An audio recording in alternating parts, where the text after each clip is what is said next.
নমস্কার, জয় শ্রীকৃষ্ণ। জগদ্ধাত্রী পুজোর প্রচলন কবে থেকে শুরু হয়? আর এই পুজোর প্রচলন কোথায় শুরু হয়? কৃষ্ণনগর না চন্দননগর?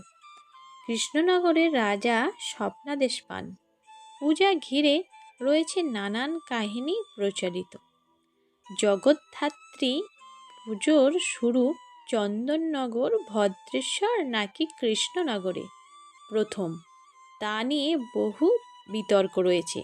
আজ দেখা যাক কৃষ্ণনগরের এই পূজার শুরু নিয়ে কোন কাহিনী প্রচলিত রয়েছে।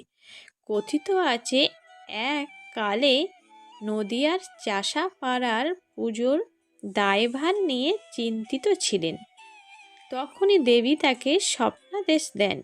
অনেকের মতে এই স্বপ্নাদেশের কাহিনী সঠিক নয়। রাজার বাড়ির পুজো তিনি অন্যদের মধ্যে ছড়িয়ে দিতে চেয়েছিলেন। আরেকটি সূত্র বলছে, একবার মীর কাসিমের আদেশে কারাগারে বন্দী হয় স্বপুত্র কৃষ্ণচন্দ্র। এরপর তিনি মুক্তি পান। নৌকায় কৃষ্ণনগর ফেরার সময় তিনি দেখেন দুর্গাপুজোর প্রতিমা ভাসান হচ্ছে। দিনটি ছিল বিজয়া দশমী। তার মনে দুঃখ হয়, বন্দি থাকার ফলে তার দুর্গাপুজো করা হয়নি সে বছর। কথিত রয়েছে, সেই রাতেই রাজা স্বপ্নাদেশ পান, জগদ্ধাত্রীর স্বপ্নাদেশ। তারপর থেকেই কৃষ্ণনগরে রাজবাড়িতে পুজো শুরু হয়। দেবী জগদ্ধাত্রীর রূপ। দেবী জগদ্ধাত্রী দশভুজা।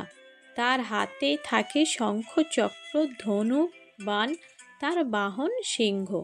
তিনি কবীন্দ্রাসুর অর্থাৎ হস্তিরূপী অসুরকে দমন করেন। তাই সিংহের নিচে থাকে হাতির রূপ। শাস্ত্রমতে কার্তিক মাসের শুক্লপক্ষের নবমী তিথিতে দেবীর পুজো হয়।